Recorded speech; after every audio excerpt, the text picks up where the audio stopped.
Lights, camera, action.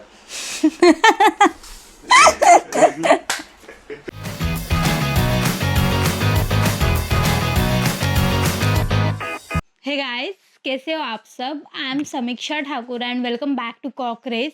सो आज हम एक ऐसे इंटरेस्टिंग टॉपिक पे बात करने वाले हैं जो I personally feel very interesting. So let's dive in.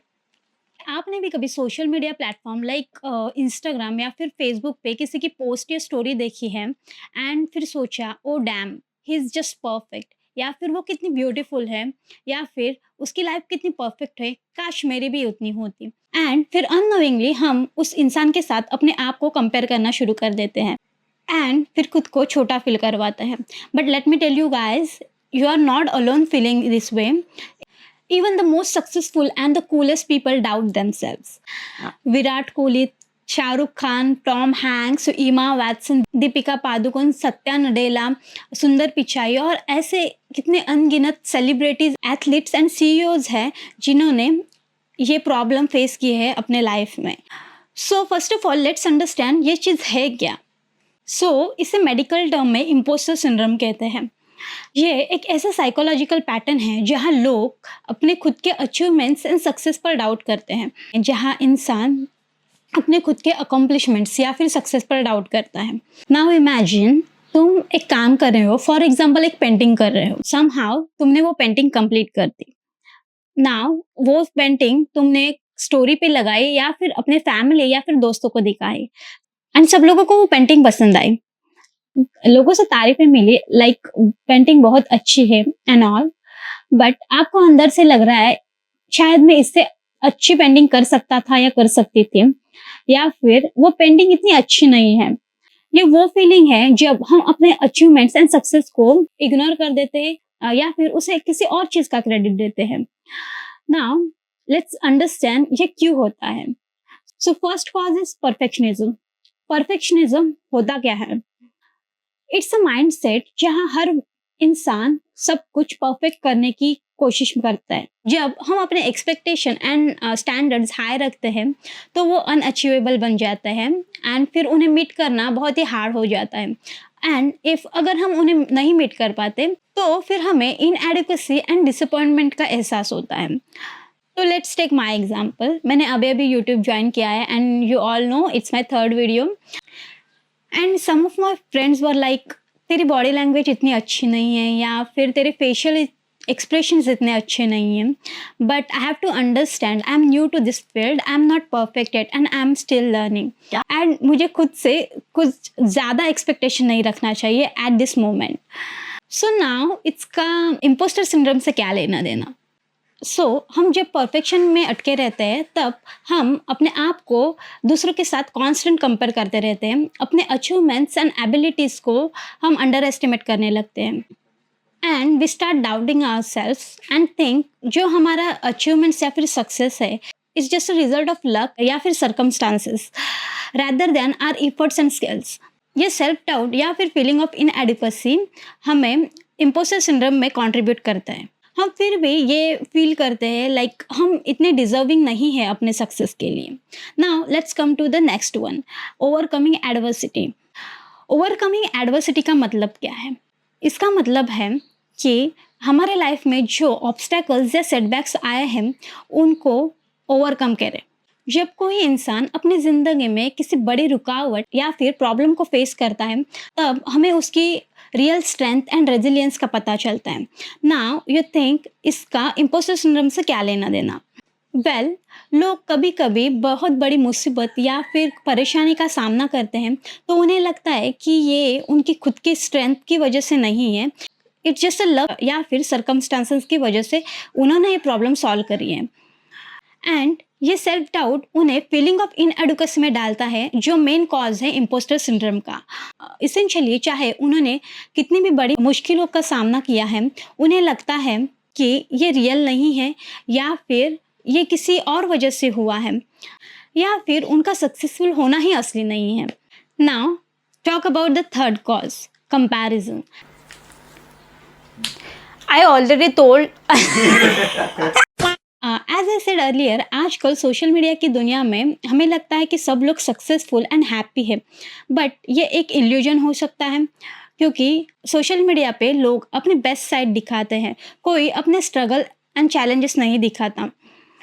But उन पोस्ट या स्टोरीज को देख के हम अपने आप को उस इंसान के साथ कंपेयर करना शुरू कर देते हैं एंड फिर खुद को इनएडिक्वेट फील करते हैं। ये कंपैरिजन का कल्चर हमें प्रेशर में डाल सकता है एंड फिर हमें लगता है कि हम उतने काबिल नहीं हैं। बट रिमेंबर, हर कोई अलग है एंड हर किसी की जर्नी अलग है। So please stop comparing your self with others and अपने सक्सेस एंड अचीवमेंट्स को सेलिब्रेट करो rather than comparing yourself with others. Now let's talk about the fourth one, attribution bias. अब ये attribution bias होता क्या है? एट्रीब्यूशन बायस एक mindset होता है जब हम अपने सक्सेस या फेलियर को इंटरप्रेट करते हैं। जब हम सक्सेस अचीव करते हैं तब हम अपने खुद के एबिलिटीज़ एंड मेहनत को उसका क्रेडिट नहीं देते हैं। हमें लगता है कि ये किसी की मदद या फिर लक की वजह से हुआ है, लेकिन जब हमें फेलियर फेस करना पड़ता है तब हम अपने खुद के शॉर्टकमिंग को ब्लेम करते हैं, और ये एक मेन रीज़न हो सकता है इम्पोस्टर सिंड्रोम के लिए। इसकी वजह से हमें लगता है कि हम सच में इतने डिज़र्विंग नहीं है या फिर हमारी वर्थ इतनी नहीं है। एट्रीब्यूशन बायस की वजह से हमें ऐसा लगता है कि हमारा सक्सेस या फिर अचीवमेंट्स किसी एक्सटर्नल फैक्टर की वजह से है rather than our own abilities and skills. But always remember, हमें अपने हार्ड वर्क एंड अचीवमेंट्स को एक्नॉलेज करना चाहिए एंड अपनी वर्थ को रिकॉग्नाइज करना चाहिए। Now let's talk about the fifth cause, cultural and societal factors. These factors plays important role in imposter syndrome. जब हमारे कल्चर या सोसाइटी में हाई एक्सपेक्टेशन होती है रिगार्डिंग सक्सेस या अचीवमेंट्स, तब हमें प्रेशर महसूस होता है टू एक्सेल एंड ये प्रेशर हमें फील करवाता है कि सब चीज़ें हमेशा परफेक्ट होनी चाहिए। मोरेओवर, कल्चरल स्टीरियोटाइप्स या फिर सोसाइटल नॉर्म्स भी इम्पोस्टर सिंड्रोम को बढ़ावा दे सकते हैं। फॉर एग्जाम्पल, अगर किसी पर्टिकुलर कम्युनिटी में कोई पर्टिकुलर पाथ या फिर करियर रोल सक्सेसफुल कंसिडर करते हैं, तो फिर दूसरा कोई फील्ड या फिर पाथ चूज करने वाले या परस्यू करने वाले लोगों को सक्सेसफुल नहीं माना जाता। इसकी वजह से दूसरा करियर पाथ या परस्यू करने वाले लोगों को खुद पे सेल्फ डाउट या फिर फीलिंग ऑफ इनएडिक्वेसी हो जाती है and that causes impostor syndrome. But always remember guys, हर इंसान की जर्नी अलग अलग होती है।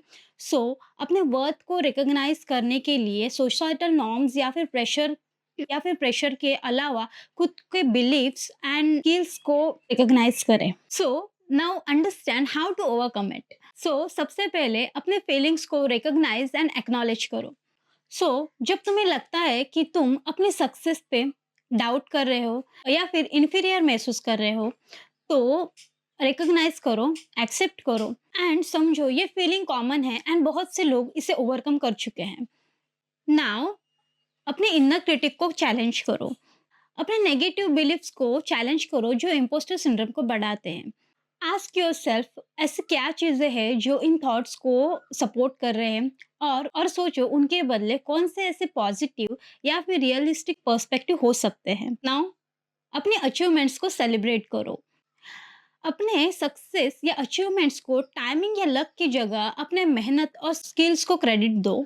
अपने सक्सेस को रिकॉर्ड करो और अपनी स्ट्रेंथ और अपनी कैपेसिटीज को याद करो। सेट रियलिस्टिक गोल्स, अपने लिए एक अचीवेबल गोल्स बनाओ, उनको सिंपल टास्क में डिवाइड करो एंड ग्रेजुअली इनकी तरफ मूव करो एंड यू विल रियलाइज आप में कॉन्फिडेंस आ जाएगा एंड आप वो गोल्स अचीव कर पाओगे। Next, seek support if needed. अपने फीलिंग ऑफ इम्पोस्टर सिंड्रोम से आप अपने किसी दोस्त, फैमिली या फिर थेरेपिस्ट से बात कर सकते हैं। आप अपना एक्सपीरियंस दूसरे के साथ शेयर करने से आपको एक अलग पर्सपेक्टिव गेन करने में हेल्प करेगा और आपको इंकरेजमेंट एंड सपोर्ट भी मिलेगा।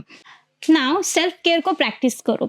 ऐसी चीज़ों में इन्वॉल्व हो जाओ जिससे आपको हैप्पीनेस एंड रिलैक्स फील करते हो। Self care techniques like exercise, meditation या फिर अपने लव्ड वन के साथ टाइम स्पेंड करने से आपका स्ट्रेस कम हो सकता है एंड आपका सेल्फ एस्टीम बढ़ने में भी हेल्प हो जाएगी। एंड लास्ट वन, फेलियर को एम्ब्रेस करो। अंडरस्टैंड फेलियर लर्निंग प्रोसेस का एक नेचुरल हिस्सा है एंड ये तुम्हारी काबिलियत या फिर वर्थ को डिफाइन नहीं करता। और फेलियर से डरने की वजह उसे एक ग्रोथ एंड लर्निंग की अपॉर्चुनिटी समझो। And that's it for today guys. I hope you found this video helpful and empowering.